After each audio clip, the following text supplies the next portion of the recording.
तो MP board के कक्षा 9वीं के विद्यार्थी ध्यान दीजिएगा। देखिए राजाओं का राजा मैं यहाँ पर ला चुकी हूँ आपके मैथमेटिक्स का पेपर।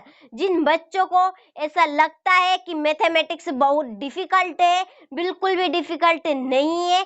मैं आपको एक एक प्रश्न का यहाँ पर सॉल्यूशन दूंगी और आप चुटकियों में प्रश्न करेंगे, ये मेरे आपसे गारंटी है। तो बिना किसी देरी के वीडियो को करते हैं शुरू।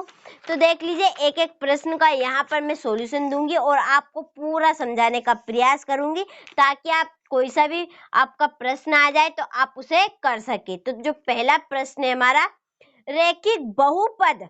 तो देखिए रैखिक बहुपद होता क्या है, तो आपको बहुपद तो आता ही होगा। किसे कहते हैं हम बहुपद, तो जिनमें चर और अचर संख्या होती है, यानी कि एबीसीडी और संख्या होती है, वही आपका बहुपद बन जाता है।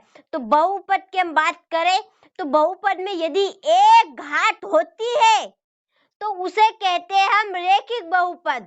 यदि इसकी जगह पे आपका द्विबहुपद आ जाए, तो यदि उसमें बहुपद की दो घात हो तो वहां कहलाता है आपका द्विघात। देखिए कहा था नहीं मैंने, एक प्रश्न से आप दूसरा प्रश्न कर सकते हैं। तो इसकी जगह पर आपका द्विबहुपद आ जाए तो आप जिसमें दो घात होगी वही आपका द्विबहुपद रहेगा। जैसे कि इसके नीचे घात 2, लेकिन हमसे क्या पूछा गया है, रैखिक बहुपद। तो रैखिक बहुपद किसे कहते हैं हम, जिसमें एक घात होती है बहुपद की। तो इसका एकदम राइट बनेगा आ नंबर 1। देखिए आप स्क्रीनशॉट भले ले लीजिए लेकिन आगे मत जाइए, आपको पूरे प्रश्न यहाँ पर सोल्व। यदि रॉन्ग आ जाए प्रश्न तो आप क्या करेंगे उस कंडीशन में, इसी का तरीका यहाँ पर मैं आपको बताऊंगी साथ ही साथ। तो देखिए क्वेश्चन नंबर जो हमारा 2 है कि पाइथागोरस प्रमेय किस त्रिभुज के लिए प्रसिद्ध है। तो यह होती है समकोण त्रिभुज। देखिए हम समकोण त्रिभुज में ही पाइथागोरस का प्रयोग करते हैं। देखिए अगला जो प्रश्न है हमारा क्वेश्चन नंबर 3 कि दो संख्याओं का योग। देखिए योग का अर्थ समझिए आप, योग मीन्स होता है जोड़ और अंतर मीन्स होता है आपका माइनस। तो दो संख्याएं उनका योग कितना है 25 और उनका दोनों का अंतर है आपका 5। तो ये संख्या होगी तो हमारी संख्या कितनी बनेगी। तो देखिए दो संख्या मान लेते हैं, एक तो x। देखिए यहाँ पर मैंने उत्तरमाला आपके लिए खास तैयार करिए। देखिए माना कि वे संख्याएं कौन कौन सी हमारी x और y है। अगले कहा गया है कि दो संख्याओं का योग कितना है 25 है। तो देखिए x प्लस y, मैंने कहा था योग मीन से जोड़, तो दोनों संख्याओं को बीच में हमें जोड़ लगा देना है और बराबर कितना है योग इनका 25। तो इसे हम नाम दे देंगे एक समीकरण नंबर। इसी प्रकार अंतर कहा गया है दोनों संख्या, तो दोनों के बीच में माइनस चिन्ह लगा देंगे तो अंतर बन जाएगा और दोनों का अंतर कितना है -5। तो ये बन गया आपका समीकरण नंबर 2। तो देखिए एक प्लस की संख्या हमारे ऊपर y और नीचे y हमारा माइनस का है, तो प्लस और माइनस कट जाएगा, लेकिन यहाँ पर जो x है वह कितना बनेगा आपका 2x और इधर बन जाएगा आपका 20। तो कट पिट का आपका आ चुका है यहाँ पर 10। तो जो x का मान निकला यहाँ पर तो एक ही संख्या है लेकिन दो संख्या पूछी गई है। तो आप देख लीजिए, तो इसका हम मान रखेंगे समीकरण नंबर 1 में। ऐसा नहीं समीकरण नंबर 1 में रखे, आप समीकरण नंबर 2 में भी इसका मान रख सकते हैं। तो मैंने यहाँ पर समीकरण नंबर 1 में ही रखा है, तो हमने इस तरह से समीकरण नंबर 1 उतार लिया और x का मान यहाँ पर रख दिया। रखने के बाद जो आंसर आया देख लीजिए आप 15 आया। तो वहां संख्या कितनी बनी हमारी 15 और 10। तो यही हमारा आंसर है, देख लीजिए ये एकदम राइट है।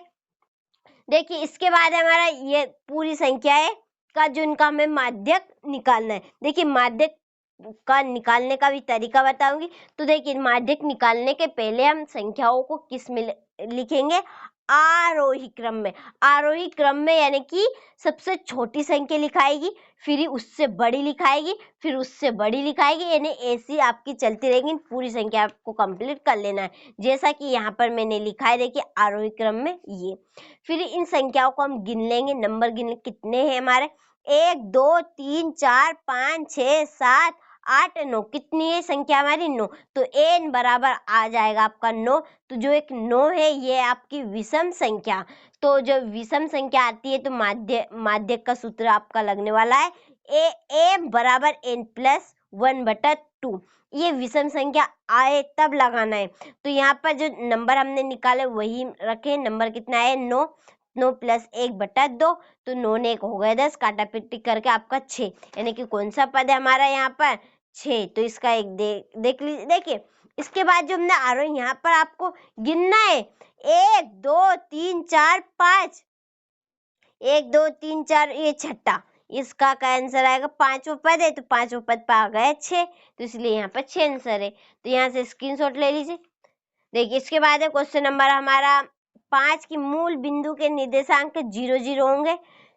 64 1/2 का मान 8 बनेगा। किस प्रकार के देख लीजिए, यहाँ पर उत्तरमाला हमने आपके लिए खास तैयार की है समझाने के लिए। 64, देखिए 64 का हम एलसीएम निकाला, इस तरह से निकल जाए। जो 6 कितनी बार आ गया हमारा, गिन लेते हैं। 1 2 3 4 5 6 बार आया, तो हम 2 की घात कितनी लिखेंगे 6 लिख देंगे, और 1/2 ऐसा कैसा 2 से हम काट देंगे 6 को, तो 2 × 6 हुए। देखिए यहाँ पर आपका 8 आ जाएगा आंसर। तो देख लीजिए यहाँ पे इसकी शॉट ले लीजिए अच्छे से।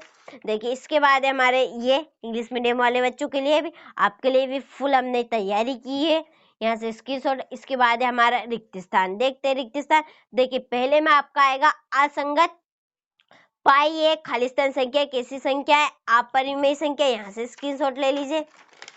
देखिए इसके बाद है हमारा क्वेश्चन नंबर 3 कि गोले का आयतन, गोले का आयतन होता है आपका 4/3 πr³, और 3x की घात 3 में x घात 3 का गुणांक, गुणांक यानी कि उसके आगे एक संख्या गुणा में है x के, वही बताना है। तो यहाँ पर यदि आप घात मत बता देना, घात थोड़ी ना है, यहाँ पर पूछा गया है गुणा के, गुणा वाली। तो 3 है।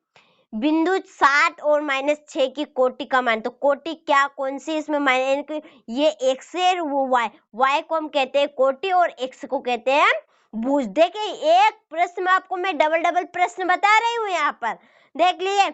यदि आपसे भुज पूछ ले तो आपको जो आगे की संख्या वह भुज के लाएगी, ऐसा रख लीजिए याद, आपको याद नहीं रहे तो। और पीछे की आपकी कोटि। पिरामिड का आधार क्या है, बहुभुज होता है। तो यहाँ से आप अच्छे से स्क्रीनशॉट ले लीजिए इनका। देखिए इंग्लिश मीडियम वाले बच्चों तक के लिए हमने पूरा सॉल्यूशन कंप्लीट करा है, तो आप स्क्रीनशॉट ले लीजिए। ये रही हमारी जोड़ी, यहाँ से इनका जोड़ी का स्क्रीनशॉट ले लीजिए, देख लीजिए। देखिए फिर है हमारा क्वेश्चन नंबर 4, एक वाक्य में उत्तर है कि किसी त्रिभुज में अधिकतम कितने कोण हो सकते हैं।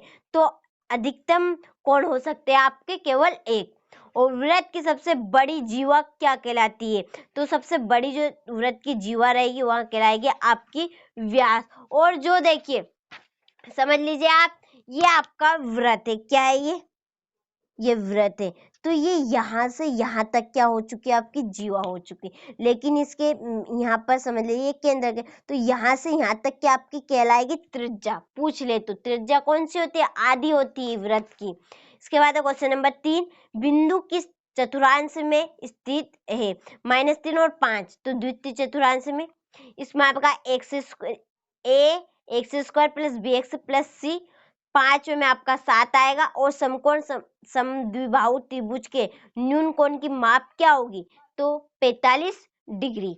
यहाँ से आप स्क्रीनशॉट ले लीजिए। देखिए इंग्लिश मीडियम वाले बच्चे आप भी ले लीजिए। देखिए फिर हमारे सत्य और असत्य, पहला y अक्ष की भुज सदैव शून्य होती है, हाँ बिल्कुल सत्य बात है। एलसीएम और एचसीएफ बराबर बहुपद का गुणनफल है, तो बिल्कुल सत्य बात है। क्वेश्चन नंबर 3 असत्य आपका, 4 है आपका सत्य, 5 है आपका सत्य और छठवा आखिरी बचा आपका असत्य बात है। तो यहाँ से आप अच्छे से स्क्रीनशॉट ले लीजिए। देखिए आपका पूरा सॉल्यूशन हो चुका है यहाँ पर 1 से लगाकर 5 तक।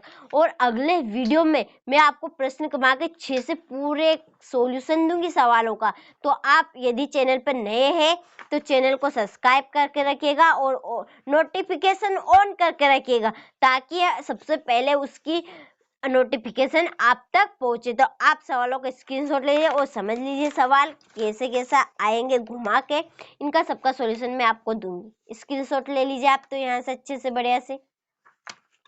देखिए क्वेश्चन नंबर 15 यहाँ से ले लीजिए, क्वेश्चन नंबर 16 ये रहा, क्वेश्चन नंबर 17 यहाँ से ले लीजिए।